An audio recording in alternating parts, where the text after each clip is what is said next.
All right, what's up, everybody? We are live for Beyond the Game, my little podcast I do every Tuesday to shoot the shit, go over sports card stuff, sports stuff, business stuff, answer any of you guys' questions. I have a bunch of your questions over here. I'm going to answer some things I want to go over, though, before answering these questions. So, for those of you guys who are in the sports card world, you've probably seen that about $2 million in cards were stolen from the Dallas Card Show. He's not a buddy of mine, but I've seen him in the hobby a lot. So if you see like insane Mickey Mantles and Hank Aaron's and all sorts of crazy vintage cards, they were stolen at the end of the Dallas Card Show. It was done by a few guys who, I mean, as crazy as this sounds, there was $2 million in cards not being attended to in a black case, like under a table. And I believe it was the guy's sons who were distracted on purpose by one of the guys. And then one guy who was pretending to work, putting away chairs, went in, stole all the cards. So just throwing it out there, if you do see crazy cards for whatever reason, let me know. Let the authorities know, let someone know, because a bunch of cards were stolen. And it's crazy because I actually, now that we're on this topic of like stealing, sports card shows are like one of the best places for thieves. I mean, there's a lot of little cards just like this all over the place that are worth thousands of dollars. And this theft was obviously, it was planned. They knew who the guy was. They knew he had very expensive cards. They knew exactly what case the cards were in. They were probably stalking him all weekend.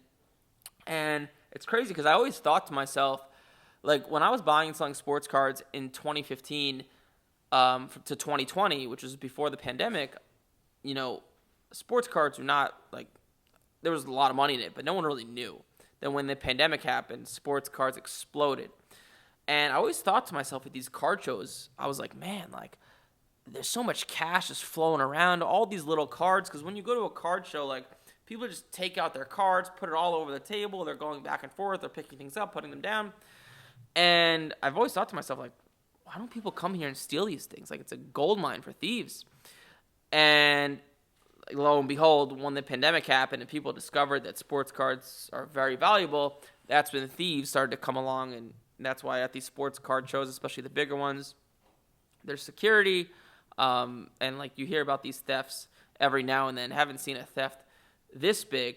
Now, the problem these thieves are going to run into, so obviously you can't just steal cards, you need to sell them, right? Because they want to sell them and make money. And I don't know how they're going to do that, because if they crack the cards out and resubmit them back into PSA to get regraded, because every card has like a serial number right here, and even though the Mickey Mantle cards aren't numbered, they still have this serial number because they were all graded by PSA.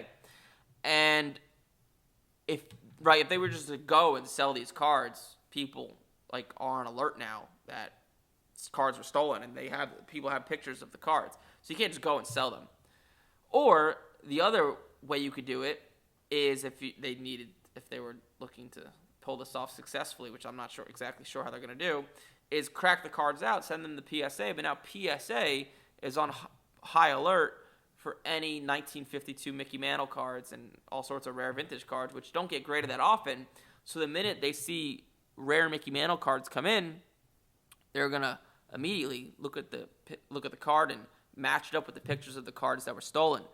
So I'm not sure how these thieves are gonna get away with it. And the third option is they could wait a few years, just hold the cards, do nothing with them, and try to sell them like via cash to maybe a collector that's not going to move them. But even so, like eventually the cards will be sold, and the person who got the card stolen from will eventually see it out in the market, and they'll be able to trace it back to the original seller of the card.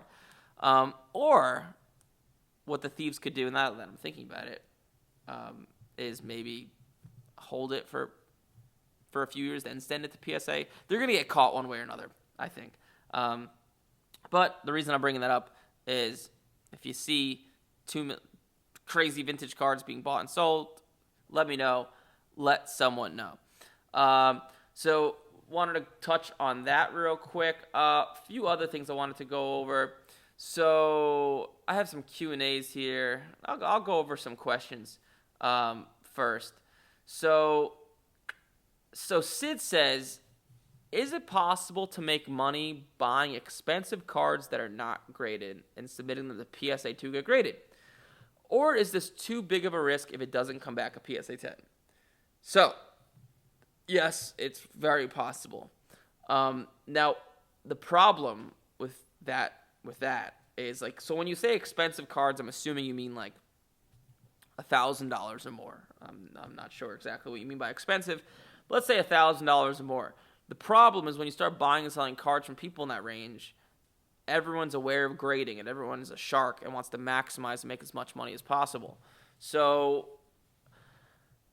by finding those cards in good condition, not as easy. And then also when you get them graded as a 10 and you go and sell it, so if you buy a $1,000 card and get it graded as a 10, well, now it's probably worth $2,000 to $2,500 to $3,000. It's not so easy to sell for max value because now you're selling cards to someone that, knows what they're doing, right? If you're buying a card that's $2-3 grand, you probably know what you're doing, and they're going to lowball you. They're going to try to get the best deal possible. Like, the best way to do it and the easiest way to make money and the way to make the most amount of money is, I call it like the sweet spot, like buying cards for around $80 to $100 to $200. Like, that's the sweet spot because they're easy to find. They're easy to find in good condition, right? There's a million of them. And when you buy a card for like $100, like here, this is actually a perfect example. I got one I just purchased. So I bought this card for $90, right? This card of Anthony Richardson. There's like a 50-50 chance it'll grade a 10. There's a little dimple on it, but the corners are perfect, and the corners on these cards get messed up a lot. But anyways, I bought it for $90 at a card show I was at this weekend, and I'm going to grade it into PSA. A PSA 10 is about $250. And the thing is, when I go and sell that card, and let's say hopefully it grades a 10, and now it's worth around $250, well, the person I'm selling that to is probably an Anthony Richardson collector, right? The average collector in the hobby who just likes Anthony Richardson, thinks he's going to be a good player. Maybe the person's a Colts fan, and he's going to pay strong for the card, right? If the card sells for $250, I'll have no problem selling the card for $240 or $230. However, the average collector cannot afford a card for like $2,500. So you run into this issue where your percent profit, like the percent amount of profit you make on buying higher end cards is actually less because you're selling it a lot of the times to people that just want the best deal possible. I don't know if that makes sense, but Sid, to answer your question, buying cards, like if you're looking to make the easiest money, like I would rather have 10 cards worth $100 each and get those graded than one card worth $1,000. Just to put it in simple terms. Let's see. Jake says, how soon after a new product is released do prices typically stabilize? And what buy signs do you look for? Okay. Good question. I like that one. So a few things about that. So for those of you guys that don't know what a new product is, so basically the way sports cards works is you have these new products that get released. Like, for example, this card I was just showing you, this is a product called Optic. This was released a few months ago, and Panini, the company that makes it, releases it out into the world. People open up the packs and the boxes and the cases, and almost every single time when a new product is released, what happens is these cards sell for sky high. So, like, people get excited, especially the new people in the hobby. They just start buying them super fast. Just to show you, like, an example, like, this card, like this Victor Wembanyama and Prism was new. People were so excited about it.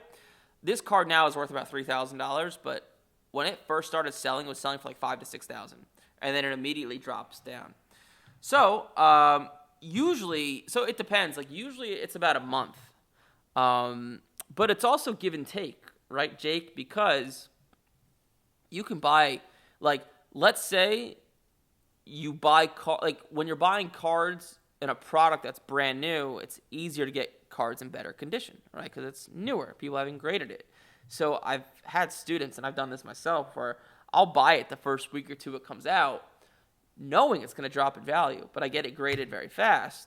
And then when I get it back, I'm able to sell it like for $5,000 to $6,000, like this Victor Wembanyama, before it drops down.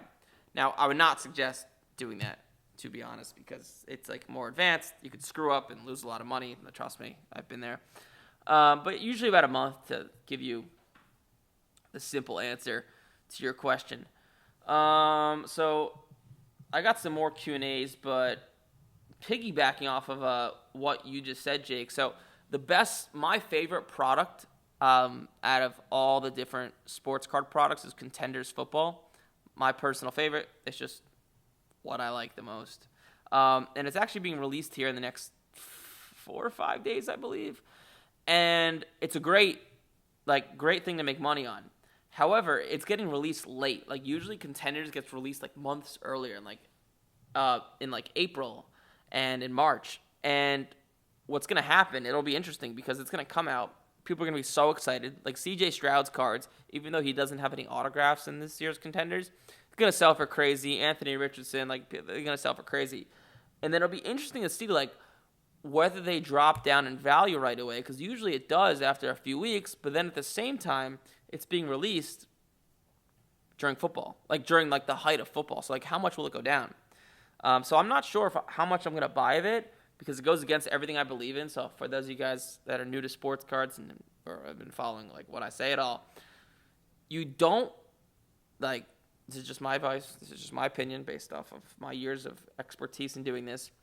When a season starts, most guys drop down in value because the way sports cards works is, let's say football starts in early September. Well, we have August, right? It builds the hype and excitement. And every sports season, I like to kind of compare it to the 2008 housing crisis. The 2008 housing crisis, what happened? There was all these mortgages and all these loans backed by nothing because people were taking out loans they shouldn't have. And then people couldn't afford them. People started to default. Banks defaulted because they weren't getting paid. And the whole economy went to shit. Sports cards kind of like that before every single season. What happens is all these guys in August, all these quarterbacks like Stroud and Richardson and, Purdy and Mahomes, not really Mahomes, but Josh Allen and Aiden O'Connell and all these quarterbacks their prices will go up. And it's based on just speculation, just hype and excitement because people are getting more excited that the season's turning around the corner. And just to give you an example, let's take Anthony Richardson. So this card sells for about $250. Now, what you're going to see happen is Anthony Richardson good enough where that card should be worth $250? Probably not.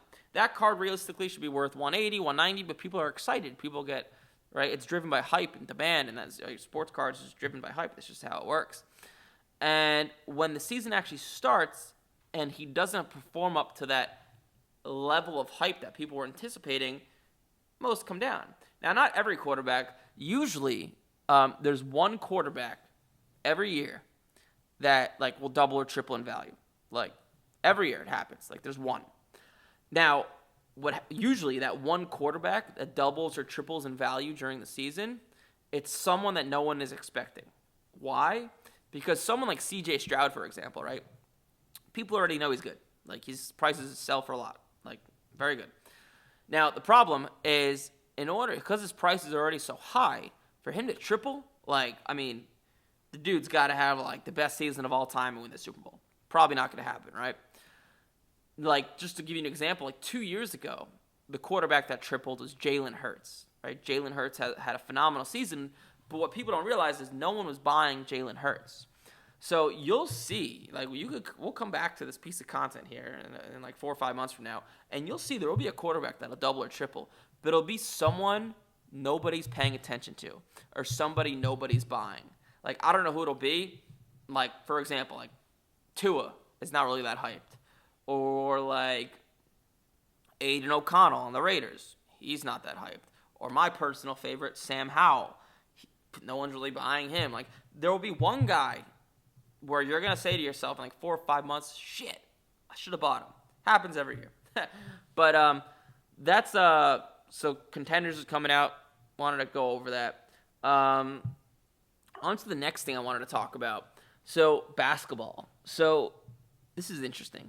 So basketball cards 2018, 2019, 2020, 2021 were the shit. Those were the cards. The basketball stuff was super hyped, so many young players were doing well. And the basketball market has been down for probably like a year or two now. And my thinking and my reasoning is because there's just not a lot of great young players. Like, there's Banchero, there's Wembanyama, but after that, there's not many like hyped, like exciting players that are young. And because of it, like, these markets are driven by exciting young players. Like, guys like Luka, LeBron, those dudes are like blue chip stocks, right? It's like Disney or like Fox, right? It's like not going to go up that much in value. Like, the sports card's really driven by the young excitement of like young guys, like, baseball players in the minor leagues who are like 18, 19, or like rookie quarterbacks, rookie NBA guys. And the basketball market is down a lot. Like, it's just doesn't move that much. Basketball cards are a little bit more difficult to sell. And it's crazy. Like, to give you guys a little bit of a, I guess, history on sports cards. So I got into sports cards in 2015. And in 2015, like, it's crazy to say this now and to think of it, but football and basketball cards were like an afterthought, okay? It was really just baseball. And, like, Mike Trout was, like, a huge thing. I mean, he still is. But, like, the fact that, like, a football quarterback could sell for a few $100s was, like, just not even fathomable. And now it's crazy because, like, there's cards of C.J. Stroud out there that are worth $100,000. So, like, it's crazy how the markets come. But basketball and football are just an afterthought. And I remember, and also another afterthought were, like, not autographed cards. So, like, now, like, not autographed cards, there's tons of them that sell for thousands of dollars, like this one I'm holding in my hand. But back then, like, not autographed cards were not worth a ton, okay? And then 2018 happened. So in 2018, Prism came out. And Prism is, like, the most popular basketball product. And it came out in November of 2018, I believe. It used to come out during the season, but it stopped coming out during the season because what would happen, at least this is what I think, the reason they release these products after the season ends is so they don't miss any players. Like, sometimes you'll have undrafted guys like, let me see, is Austin Reeves undrafted? Was he undrafted? He was undrafted, right? Yeah, he wasn't. Like, guys like Austin Reeves, who will come out of nowhere, they don't put him in the product. And obviously they're missing out on a lot of money if there's a good player who they don't put in the product. So they started releasing it after the season just so they could see, like, who's good and who else they want to put in the product. But anyways, in 2018, like, Luka Doncic was, like, his rookie year, he was taking the league by storm. Like, I mean, people were like, oh my God, this is, like, the greatest rookie we've ever seen. And then his cards came out in 2018, Prism. And Trae Young also was a big deal as well. Trae Young, actually, I don't know if you guys remember, his first initial few months in the season was not good. Then, like, November, December, January, February started really to pick up. He's, like, his first few months were not good. But Luka was good from the get-go. And I remember his Prism came out, and, like, I was like, whoa, like, these not autographed cards are selling for tons of money. Like, and I was scared to buy it. At that point, like, for the past 3 years, the only time I would spend, a few $100s on a card was stuff that was autographed. And I was like, man, like, I don't know if I have the balls to do it. And I kept seeing these not autographed cards, these blues and these reds just selling for hundreds of dollars. Now they're worth tens of thousands of dollars. And I was like, okay, I'm just going to take a crack at it. So I remember the first not autographed card I ever bought to get graded, and this is just a sick story, was a 2018 Prism Green Pulsar numbered to 8 Luka Doncic. I think I paid $1,100 or $1,200 for it, and I sent it to Beckett. Back then, PSA was, like, not the place to send cards to, like, modern cards. Like, PSA was, like, the place for vintage cards, and Beckett was the place for modern cards. Now PSA is just a place for all cards. And I remember I was so nervous. I bought a not autographed card for $1,100, and I got it graded. And I sold it the next week for it was like $2,500 or $2,600. It sold right away. And I was like, whoa. Then I really started to buy Prism, and it's crazy because, like, that card of Luka Doncic was worth over $100,000 at one point. And I remember seeing it. I remember seeing the same exact card I bought and got graded on Facebook, and the guy was asking $100,000. And I was like, damn, that was my card at one point, and I sold it for $2,500. And I thought I was the man when I sold that card for $2,500 because I doubled my money. And yeah, then it was worth way more. Now the car's probably worth like 50 grand. But also hindsight's 2020. Like there's so many players I sold for so much money that just aren't worth anything. Like, I mean, I could rattle like Tyler Hero, Cam Reddish, like Zion, Morant. I mean, they were still worth something, but they were worth a ton. There's guys in 2018 who I can't think of as well that were in that product, but there's so many guys that don't end up panning out as well. So like, hindsight's 2020. It's always easier to look back and be like, damn, like I wish I held those cards. The one cards I really wish I held that I had a feeling he was going to be good, but I didn't do it was Mahomes. So Mahomes, his rookie year was 2017, but his cards, he started 2018. But I don't know if you guys remember this. So Mahomes, I think the Chiefs had the playoffs locked up in 2017, and they put Mahomes in. It was like the last game of the year against the Broncos, and you could just see the guy was special. And I remember watching that game, and I was like, damn, this guy is going to be good. But I just don't hold players into the season because like most guys don't end up panning out. But anyways, fast forward to 2018, in the summer, people were really buying Mahomes cards because he was like the starter. Like they got rid of Alex Smith. Mahomes was the guy. No one knew he was going to be as great as he was. But I remember buying his contenders autographs for like $300 and getting them graded and then flipping them for $600. I must have flipped like, I don't know, 7 to 10 of them. And once again, I thought I was the man, right? I was doubling my money. I was like, I'm the man.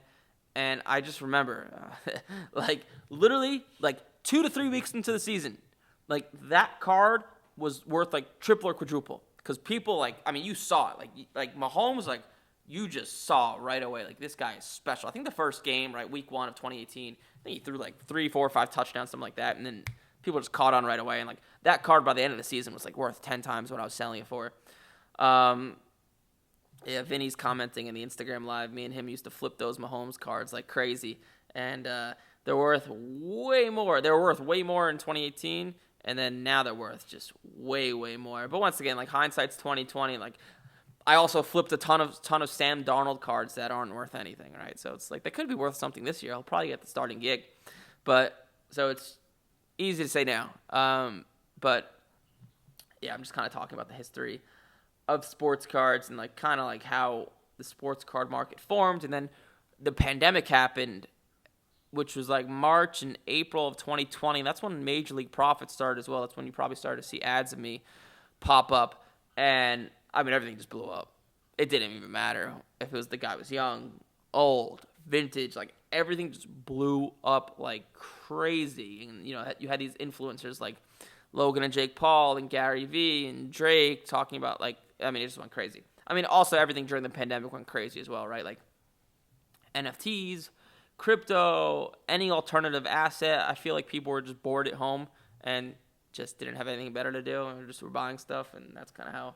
And everyone was on social media as well because no one had anything better to do.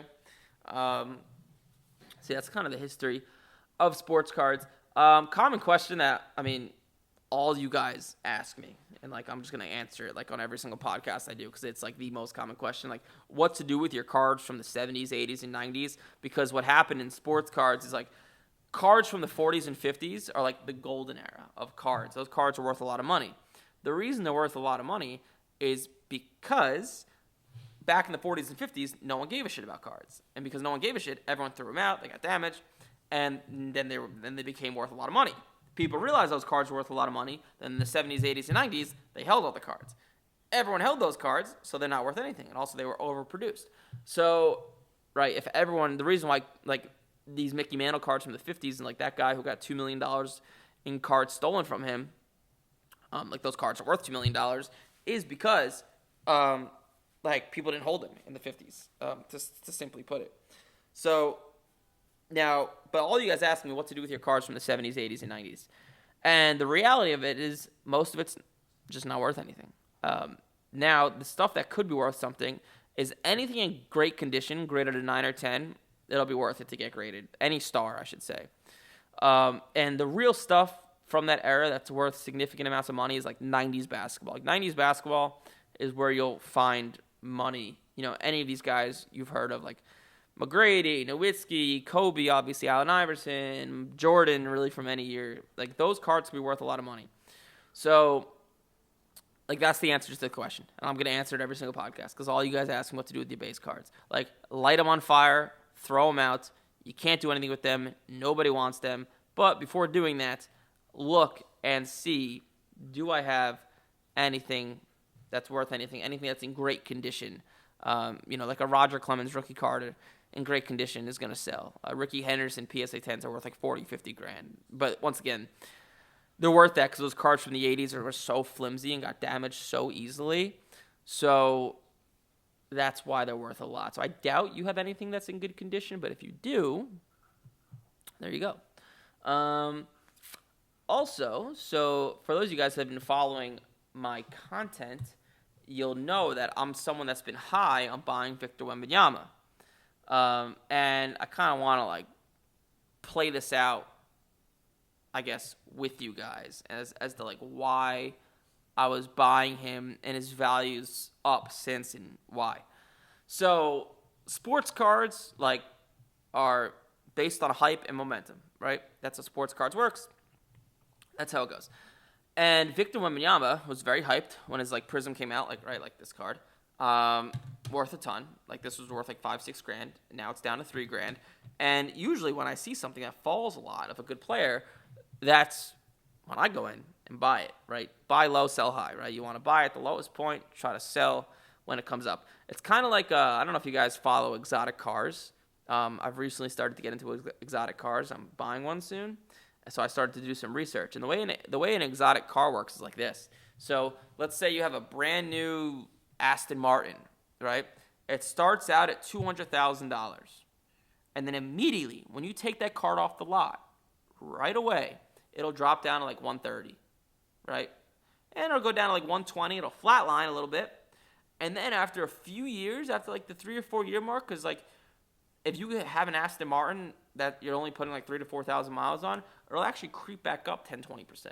Sports cards is kind of similar-ish. So like their Victor Wembanyama started off super hot, comes crashing down. You want to buy it at that low point, just like an Aston Martin. Like when you're a few years in, you want to buy it at that low point, and then sell it right before the season, and it should come up 20%, 30%, 10%, depending on the card. And also you could use some logic as well. So like when I was buying Victor Wembanyama, now I'm kind of done buying him because his value's up. And also Vinny makes a good point. There was a ton of 10s, and because all these PSA 10s flooded the market, right, supply goes up, demand goes down, price goes down. That also played into it.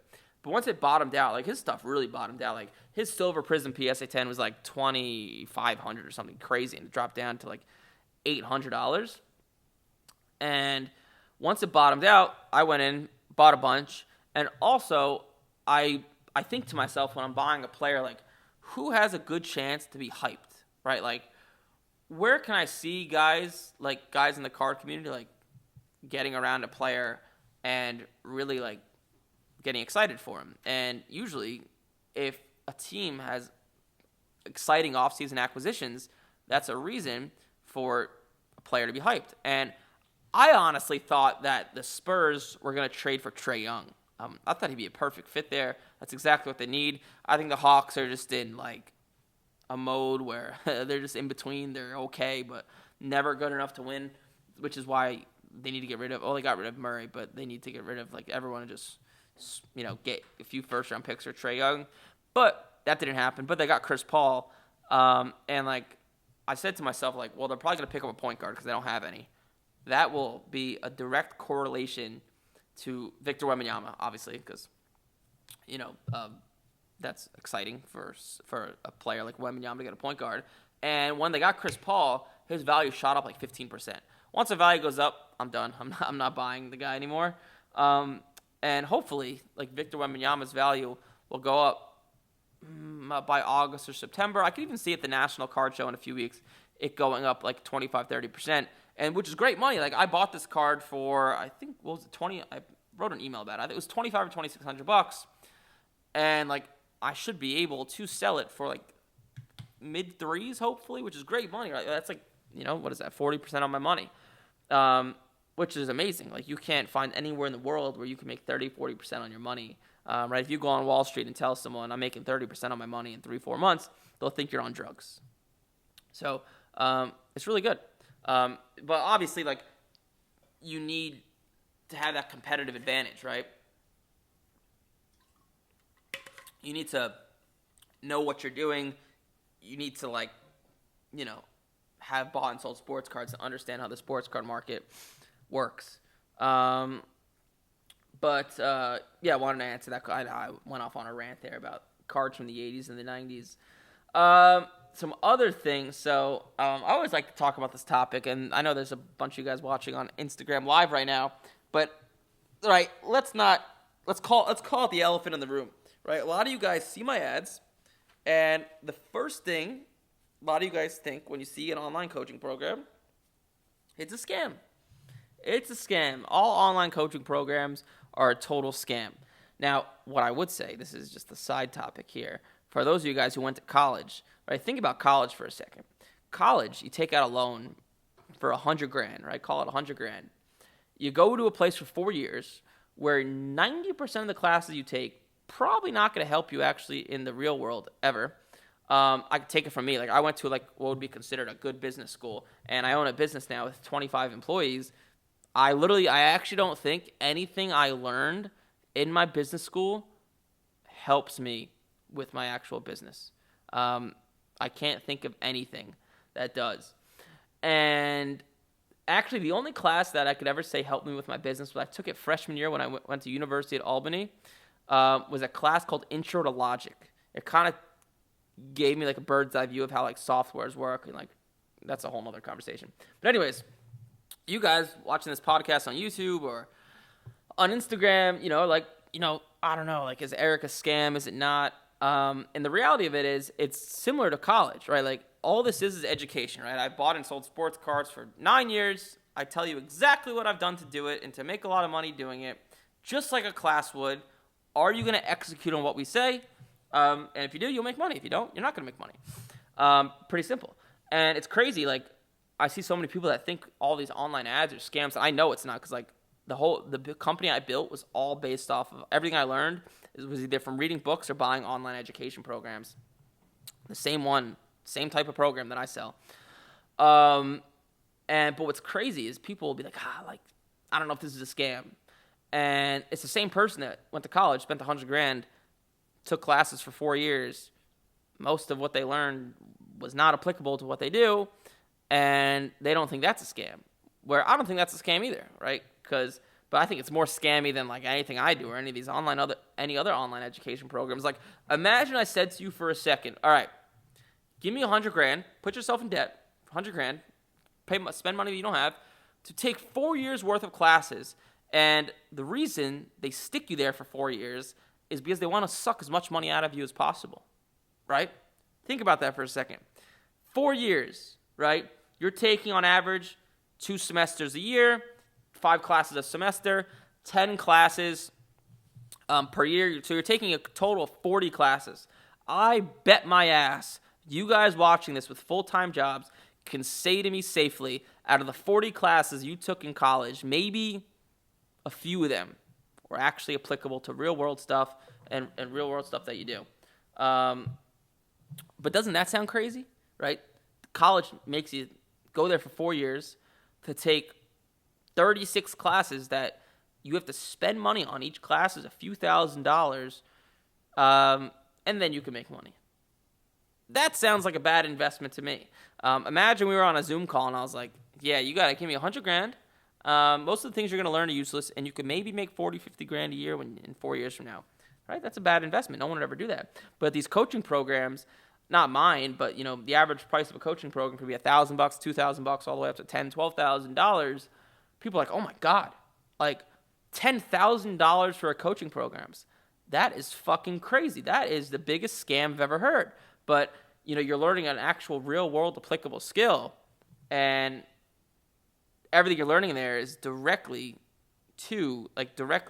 affects how much money you can make, versus like college, where like people are happily going to college spending $2-3 grand on like a class that does nothing for them. Like, I took a class called like dance in Europe because I had to. It was an elective. Like, why do they make you take these electives, these colleges? Well, they say to you that they want you to be well-rounded. But let's be honest. Am I ever going to use dance in Europe? And guess how much that class probably cost me? $2,000, $2,500, whatever it is for a class, right? It's bullshit. Imagine I was teaching you how to make money with sports cards, but I was like, before I teach you how to make money with sports cards, I want you to go learn how dances worked and the history of dance in Europe. Would you ever do that? I hope to God not. It's just interesting. And the reason I bring this stuff up is because we have a student. His name's Tim Switzer. I just did a testimonial call with him yesterday.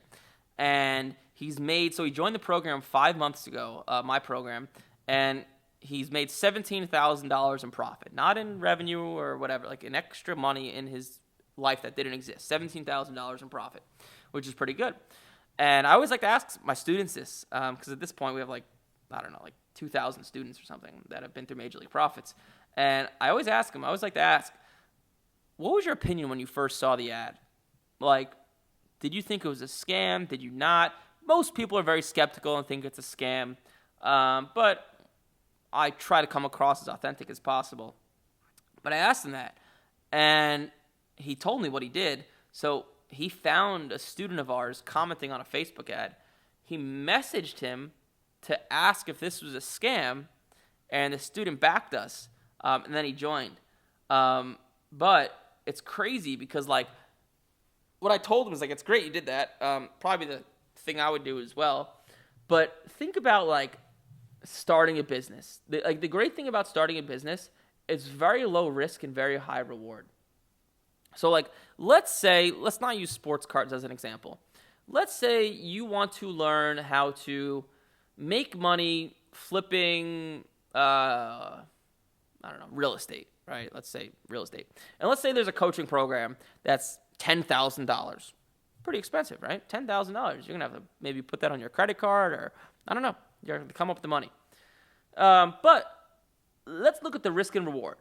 What's the risk? Well, the risk is maybe the coaching program is a total scam. Like, we know flipping real estate is not a scam, but the risk is you lose $10,000.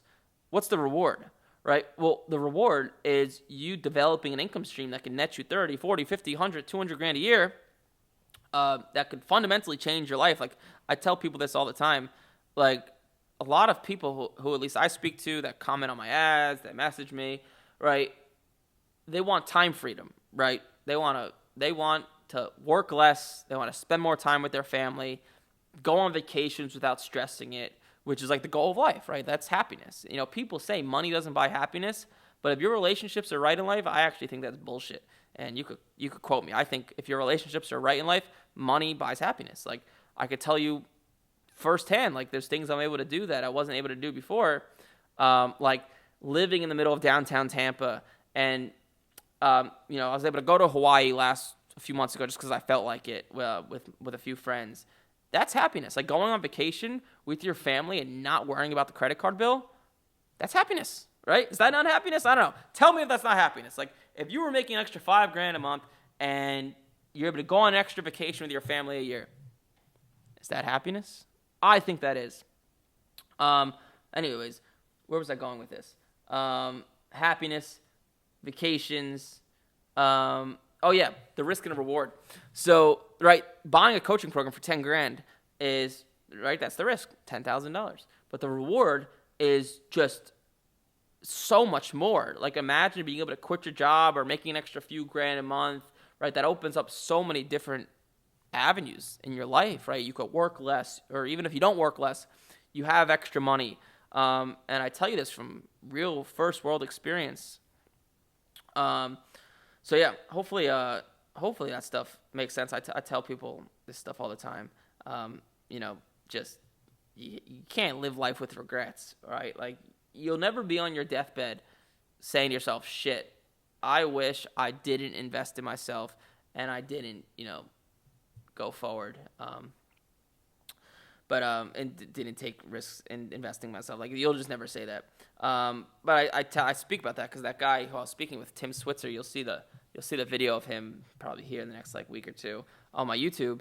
He he was like super apprehensive and just almost like so close to not joining, but like just because he was able to push himself over the ledge, he fundamentally changed his life, right? He's a nurse, making about probably like $100,000 a year, and he's added an extra 30, 40 grand a year to his monthly take home. That's fucking great, right? So yeah, that's my rant about life. Got some other questions though.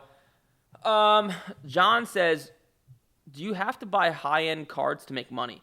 No. So it's actually easier to make money and much more realistic doing it with cards that are like $100, $150. I kind of talked about that earlier, right? Because they're easier to find, they're easier to grade, they're easier to sell. Like, I'd rather have 10 $100 cards than one $1,000 card, especially if I was starting out to make money on.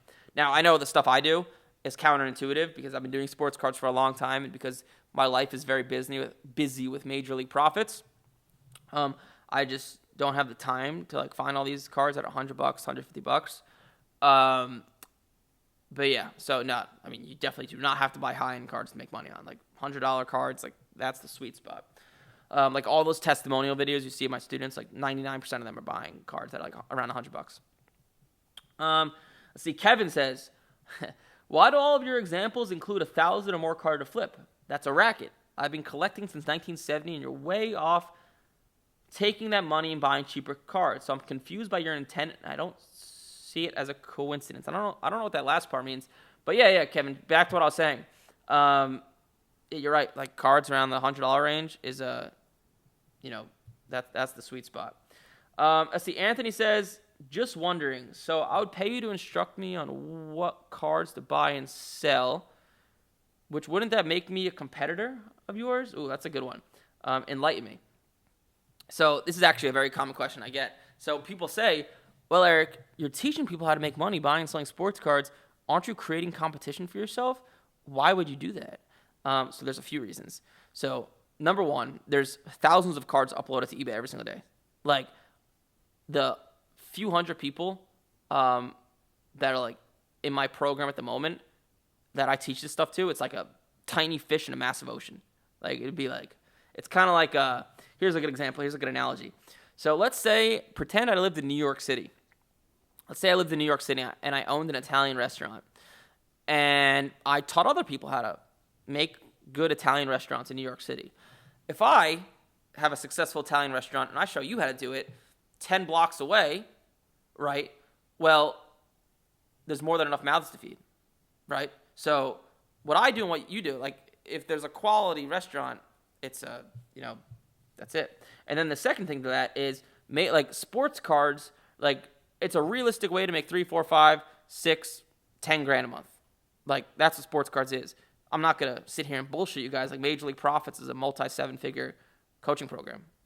Like we do multiple 7 figures a year. So like it's a much bigger opportunity, a financial opportunity for myself as well. So I'm able to help a lot of people make a side income and make more money for myself, right? That's why I spend much more time doing Major League Profits than I actually do buying and selling sports cards. It has a much bigger impact on people. Also, it makes me way more money. Right? That's just the dead honest truth. So I'm sure that's exactly what you guys are thinking. And so let's see. Bada Bing Sports Cards. I see. Oh yeah, aren't you the one that came in here last time saying I was a scam? I'm curious. Why do you think this is a scam? I'm curious. Let me know. I'm more than happy to respond to you and go back and forth. I think you're right. You were the guy in the last Instagram live saying this is a scam. I'm a realistic. I think you mean realist. Okay, but go into detail. Like, what about me or what I do you think is like scammy? I'm like, honestly, like, let's have a genuine conversation about it. I'm curious. Like, is it like, do you think like the stuff I teach is just wrong? Do you think I just take people's money and just don't teach them anything? Like, give me a nice little few sentences as to your opinion and why you think this is a scam. Like, why you think what I do is a scam. Who asked for $5,000 to teach them collect sports cards? So let me ask you this, Bada Bing Sports Cards. Let's say you paid me $10,000 right now, right? Let's say you pay me 10 grand. That's how much. Let's say the program was 15 grand, right? If I taught you how to make a few grand a month, is that worth it? Would you pay $10,000 to learn how to make a few grand a month? I hope so, right? If you wouldn't, then I don't know. That's just you're not good at finances, I guess. So yeah, like that's what I say. Like bada bing. Like even like you don't have to buy my program. Honestly, if my ads and my content bothered you, I would just block me. Like I mean, you're on my Instagram live right now. Like I would probably just block me and forget about me. But what I could tell you is that your limiting mindset, like, is only like going to stop you from doing things in life. Just looking at other people and thinking they're a scam. Like when I first got into like digital marketing, I'm sure, right, you don't just see my ads, you've seen all these other ads of people like, oh, you can make money with Amazon, you can make money with, whatever. There were all these people online saying like, oh my God, like, look, I bought this house for $5 million and I did it from like selling products online. I could have thought like, these people were a scam. Maybe some of them are, but I was dumb enough to say, you know what? If that person could do it, so could I. And that helped me start making money with sports cards, and then eventually it led to major league profits. And it's funny because my best friend, his name is Adrian, he says, like, I'm the most successful person I know, but I'm also the biggest idiot because, like, I just don't listen to anyone. I stay in my lane, and, like, I actually, like, for example, he thought I was an idiot back then because I was, getting into all this online marketing stuff, and it's, all a scam, right? But I was so stupid that it actually worked, right? Now I have 25 employees, and I've helped hundreds and hundreds of people change their lives by making a side income with sports cards. I tell you that because, like, maybe you should reflect in the mirror and be like, am I where I want to be in life? Is it my mindset that's stopping me? Because so many people think like mindset is bullshit. Like I don't need a better mindset. But sometimes you do. Well, I guess you keep repeating that I'm the scam, that I was spamming you. Well, that's probably my sales team, right? Because that's their job to call the leads that come in. But yeah, I'm sorry you think that. Yeah, honestly, if I were you, dude, and you just think everything's a scam, there's extensions out there that you could block all Facebook ads. I would do that, man. Especially if you think I'm a scam, dude, I would just block me. You could just block my. You could block my personal Facebook profile, my personal Instagram profile, the one you're on right now, and you could block my Facebook fan page, and then you'll never see another ad again. Yeah, so bada bing. If you think I'm a scam, dude, just block me. That's what I would do. If I didn't like someone, I would just block them. Instead of wasting time here going back and forth with me. I mean, it's making good content for me. That's why I'm going back and forth with you. Yeah, dude, I would just block me. Don't waste your time on here. Yeah, my email blows up. Just go in the bottom and click unsubscribe. But that's all the attention I'll give you. I just thought it's worth it to kind of go back and forth. I like your content, Eric. Thanks, Caleb. I appreciate it. Let's see. Alan says, how much does the course cost? We have multiple different courses depending on like what you're looking for. It's hard to get mint cards when you can't see them or touch them. And you're ordering something from a picture, especially if it gets damaged in the mail or already is damaged from the start. Thanks for your time on this question. So, okay. So, grading cards, like evaluating a card, like the condition of it is like a skill, right? Just like shooting a basketball, right? Like shooting a free throw is a skill, right? You get better and better and better at it the more and more you do it. But the reality of like grading cards is, especially buying cards online, is sometimes you can't see everything. You're just taking your best educated guess. And sports cards is kind of a shit show like that in a way, where so you could buy a card that looks perfect.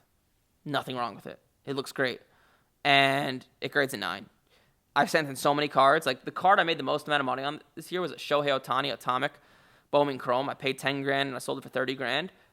Like I cracked it out of a Beckett 9 case, and I was so close to not sending it in because it had a little edge thing. And the reason I don't want to send it in is because PSA with a card that expensive is going to charge me like over $1,000 to grade it. So I was like, it's just not going to grade. But I was like, you know what? I bought it. I'll do it. And it graded a 10. So sometimes you don't know. Sometimes but you're just taking your best educated guess. And sometimes there's things in pictures, like especially like surface, like the surface of a card is like really hard to see the condition. Like I was lucky, like this card I just bought at a card show. Like there's a small dimple on it. Like it's like over here somewhere. You won't be able to see it with the camera. But like I would have never saw it. I would have never saw this if I was buying this card on eBay. Now it's much easier to see like the corners, the edges, the centering, all that stuff's easy to see. The surface is hard. Once in a while, dude, you'll buy a card, you'll get it in the mail, and you'll be like, wow, this surface is fucked up. That's how it goes. But once you get good at it, like even me, like I don't send in all my cards to PSA. Like when I buy a card, I get it in the mail. I'd say like 80 to 90% of the cards I buy go out in the mail to PSA. And there's like 10%, 20% I get in that are just like, yeah, not it. Let's see, Angel, I appreciate it, man. If you're broke, just get out.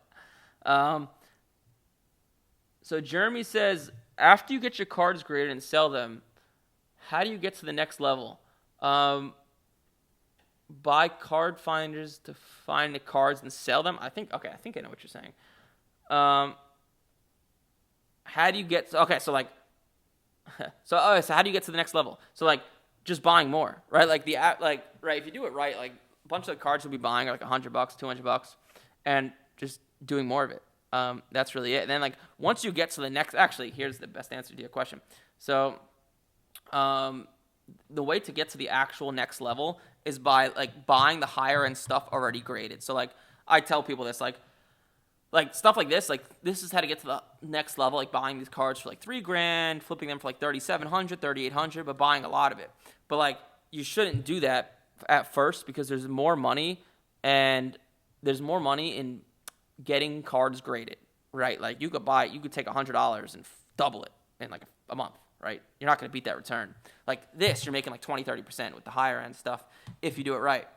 But so like what I would do is like, let's say you have $1,000, build that up just from grading cards to like 15, 20 grand. After you have like a 15, 20 grand running bankroll, it's hard to find that much money in cards to spend to get graded, right? So it's like if you have 20 grand laying around and you're able to spend 10 grand of it on cards that get graded, well, you have $10,000, but what do you do with that extra money, right? You don't just want it sitting in the bank. Like, I mean, some people just like it in the bank, just like to look at it. But don't do that. That's when you get into the higher end stuff because you might as well make 20% on that money, 30% on that money if you could, buying the higher end stuff. So that's kind of the next level. And I know you're talking about card finders, so you probably means you've seen some of like my videos. What you're referring to is the VA. So what we do and like what I do, like a lot of the cards I buy to grade, I actually have a personal assistant overseas that finds these cards for me. So I train the person. They live in the Philippines where I'm able to pay them about $3 to $4 an hour, which I know it's $3 to $4 an hour in the Philippines, US dollars, like 20 to 25 here. So the currency carries a lot of weight.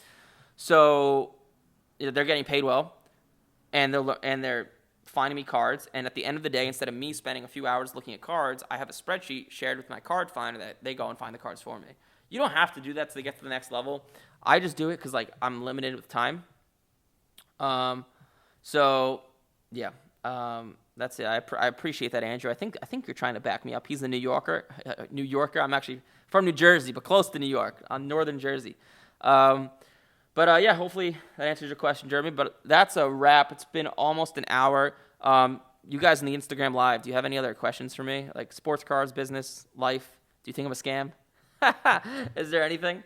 You guys got anything for me? Before I head off, I'll give it like 20 seconds. Hopefully you guys enjoy this stuff. I enjoy talking for it. Yeah, Angel, I appreciate it. But cool. Bada bing. Hopefully I'll see you next week in the live. Actually, I'll probably have to block you because it seems like other people are getting annoyed with you.